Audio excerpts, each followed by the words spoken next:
you will actually make more money from your content by doing less. And I know that sounds ridiculous at face value, especially when we have big name influencers in the space like Alex Hormozi telling you that the key to solving all your problems is always volume, but it's true, and it's something that I stumbled upon by accident and then fucked up because I thought I needed to do more. And this isn't just true for myself. Every great mentor that I've had that's helped me get great results is also going through this in some capacity. My mentor Dan Bolton was doing like 100 to 130K a month with one VA and working 4 hours a day. Daniel Fazio, one of the founders of Client Ascension, made a YouTube video a little while ago talking about how he's gotten way more done by doing less and focusing on one thing. In this video, I'm going to talk about how I self-sabotaged massively in 2 ways, despite generating leads and money from my content, despite not having thousands of followers, and what you can do to learn from my efforts so that you don't do the same thing. Back in January 2023, I got fired from a content agency that I was working at. I decided that I didn't want to go back to Winnipeg and move in with my parents. I wanted to keep my lifestyle that I had in Toronto, so I worked really, really hard to grow my agency, get some clients, make money, the whole 9 yards. And it went really well for me. I did 320K Canadian in my first year of business, which is pretty good. And I was generating inbound leads from the work I was doing for my clients already. Sure, I was doing cold outreach and I closed a couple clients from it, but the ones who were the best quality, the ones who bought into what I was telling them, the ones who got the best results, the ones who I loved working with the most, were the ones who came inbound from my content and through the results that I was currently getting from my clients. The biggest needle mover for me was talking about the social proof I had with my client, Corey. I got him from 10K a month to 50K a month and just didn't shut up about that ever. I had friends from high school who I hadn't talked to in years hitting me up being like, yo dude, how's Corey doing? I'm like, how do you know who Corey is? They're like, yeah, you talk about him like almost every day. I was like, oh yeah, that's right, I do that. And I did it so much because it worked so well. I had a client who came in from a viral Twitter giveaway. I gave away this free training of how I got Corey such great results. It popped off, and he ended up paying me $40,000 American lifetime value. And most importantly, it generated more interest on Instagram, which was my main platform for finding clients. So there I was with 2,000 followers at that point, maybe, making anywhere from 15 to 20K a month American with leads coming to me consistently because I knew how to get my clients great results and I just talked about it frequently, leading to outsized returns from a smaller audience and no virality. I fucked this up because I thought I had to just continue to do more, post more content, do more outreach, get on YouTube, run more ads, go to more masterminds, go to more events, talk to more people, get more coaches. And while there is a lot of value in doing every single one of those tasks in and of itself, it didn't work for me because I didn't realize I wasn't pulling the right levers and I was building on a very shaky foundation. You see, there's 2 aspects as to why I self-sabotaged and screwed up this major advantage I had for myself. One of them was the actual strategy.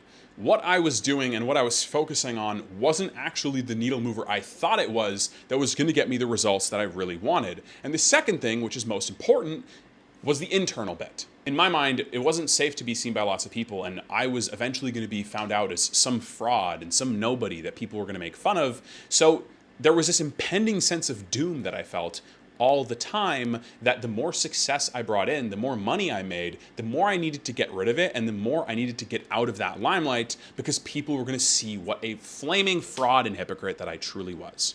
Before I talk about how I shifted my internal state and what you can do to prevent yourself from making the same mistake I did, let's talk about the strategy and what I could have done from a very technical, logical standpoint to keep the momentum going and actually see exponential results. Because I did make this adjustment later, once I was starting to do this with my business, and it actually helped my business do this, go back up, and it ended up accounting for like easily $100,000 American cash up front to help keep my business afloat when I thought things were going to go ass up.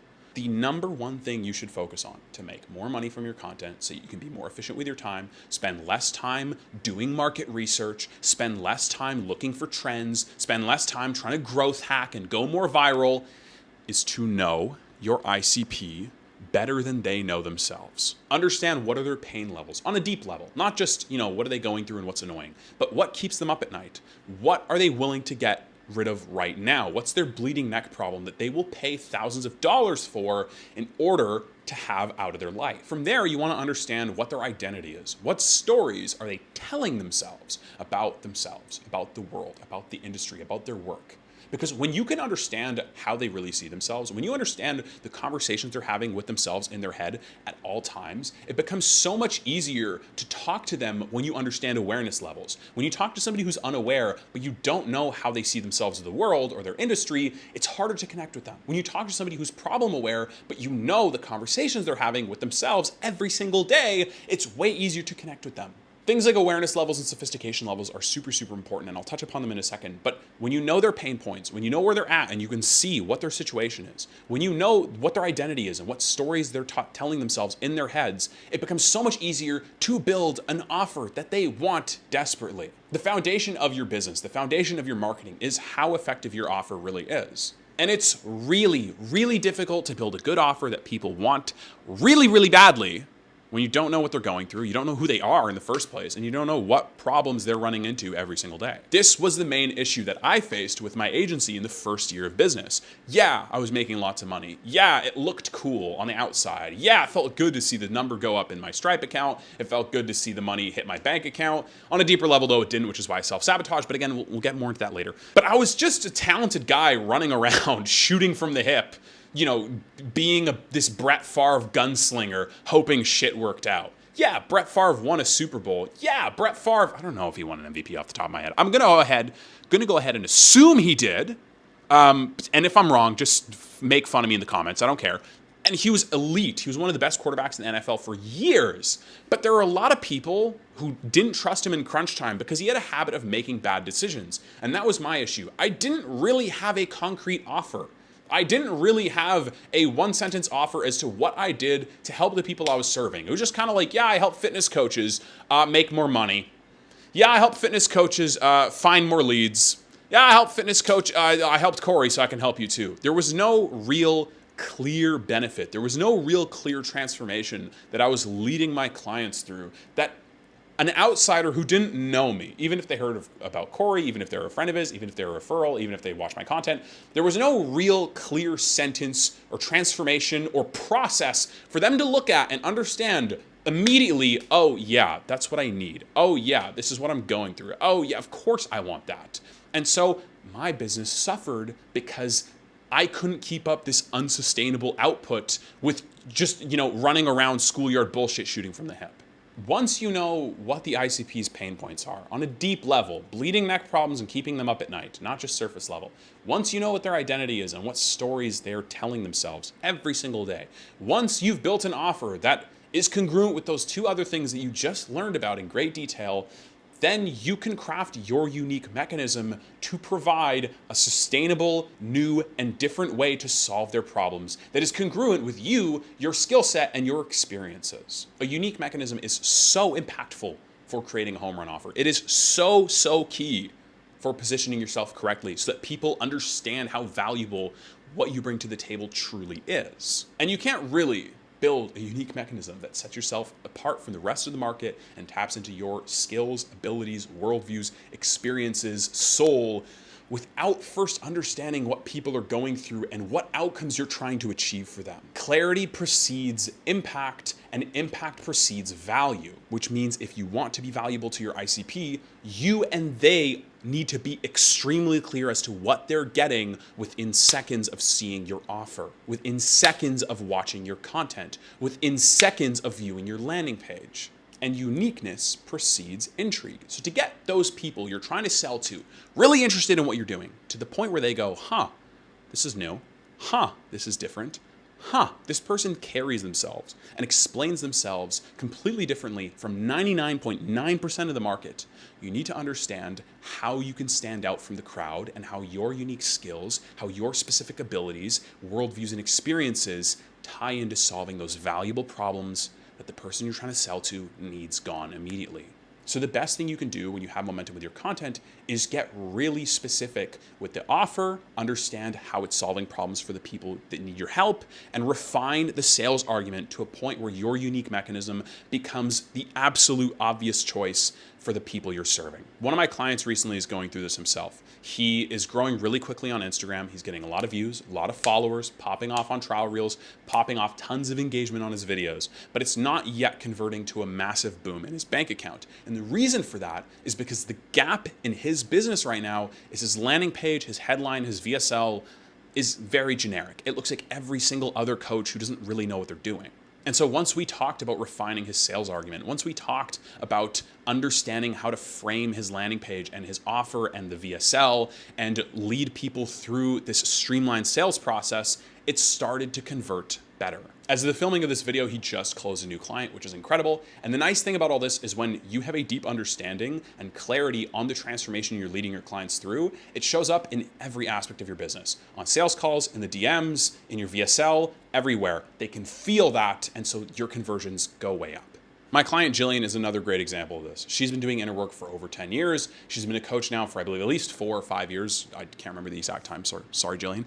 But because she's been doing a lot of the inner work, all we needed to do was to adjust the strategy. And we implemented the same things I'm telling you about in this video. Get clear on who you're serving. What are they going to respond to? What are they going through? What's the offer? What's the benefit? What's the sales argument? She went from never having made $10K in a single month to making $32,000 Canadian in the first quarter of 2026. That's almost $11,000 a month. Not bad for never having made a 5-figure month before that. So let's move on to the second part of the equation, the inner work. If you do not feel safe being seen, you will find ways to self-sabotage. And that's a big reason why so many creators, why so many coaches don't hit their financial goals, why they're broke. You know, it's why everybody loves to say, like, oh, why are so many coaches, so many creators broke? It's because they don't feel safe to be seen. And when they start making real money, they feel unworthy of it, so they push it away. My specific pattern was I dealt with a lot of self-hatred, with a lot of bitterness, with a lot of anger growing up. I was picked on a lot as a kid, struggled with social skills, the whole 9 yards. And so that led to this really vicious cycle of self-hatred, anger, bitterness, insecurity, jealousy, etc. And because I didn't like feeling this way, I would hate myself and hate the world, work really hard on something I liked in order to be seen, in order to gain significance, in order to gain love and value and appreciation. And because I'd spend a lot of time working on this thing, I'd get really good at it. And then once I got good at it, people would notice and be like, hey, dude, you're pretty good at that thing. That's pretty cool. And because people started to notice me and see me more, I would self-sabotage and implode and perform really terribly. And it was like this in every area of my life. My business, my relationships, even basketball. I look back at my old basketball game logs, and without fail, every game where coach wasn't expecting me to go off, the other team didn't really have me on the scouting report, nobody was expecting a ton from me, I performed really well. As soon as people needed me to perform well and there were expectations, I played terribly. My second year playing college basketball, I got a scholarship to go play in Ontario, which is the best province in Canada, which is a huge deal for me because I got cut from my high school team in grade 11. This wasn't a Michael Jordan got cut from his high school team. Yeah, he was in grade 10 trying out for the varsity team. He got cut because he was too young, and then he went and fucking tore up JV. No, I was in grade 11. I should have been playing varsity, and I got cut. And then I only played 1 season of varsity basketball in grade 12. So getting a scholarship in Ontario was a huge deal. But the reason this happened was because I didn't really think of anything when I got to the tryout. In my mind, I was going to commit to a different school. So when I got to the tryout, I was like, whatever, I'm just here to play and like get better and fuck it. Honestly, it was just kind of like the coach was like, do you want to come out? And I was like, yeah, whatever. I'll just fly to Toronto and take a bus down to Oshawa, and it's not a huge deal. And I played so well. They gave me a scholarship, I signed, and I played fucking terribly every game.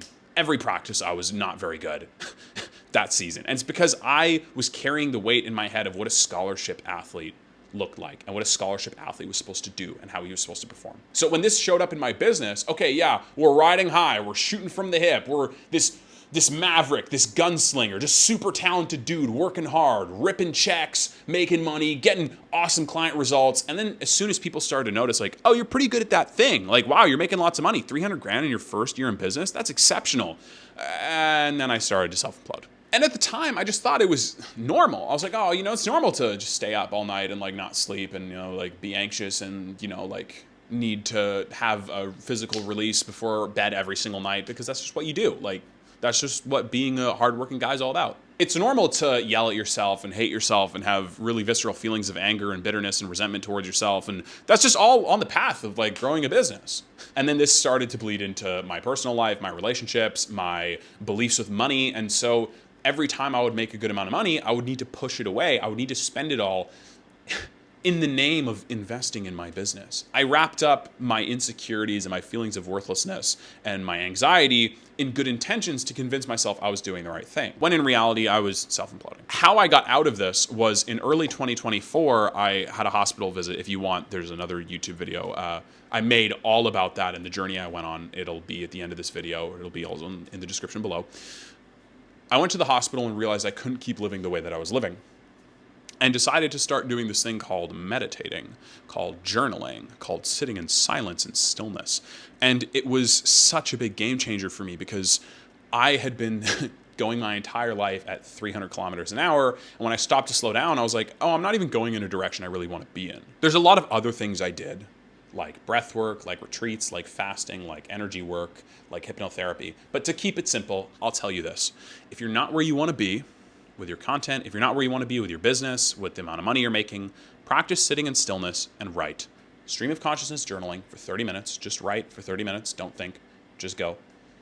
And see what comes up. There will be a lot of deep-seated beliefs illuminated that will surprise you. My client Maria is a great example of this. She's building this super cool offer for moms that's this holistic approach to change their life. Hypnosis, unconscious mind work, fitness. She used to be a fitness coach, and so she thought, I just need to get as many clients as possible and hustle as hard as I can, and it was burning her the hell out. My advice to her, the first month we were working together, I was like, I just need you to sit in stillness and like feel your emotions and see what comes up and like honor them and not shame yourself for them. And there were times where she's like, it's so difficult. Like I just want to keep going. I just want to keep going. But because she was willing to honor what she was going through and because she was willing to stop and sit and really feel it and not push it away, she ended up coming up with this awesome idea. She'd always wanted to run retreats, and she didn't just want to pile in as many one-to-one clients, even though that's what her conditioning told her to do.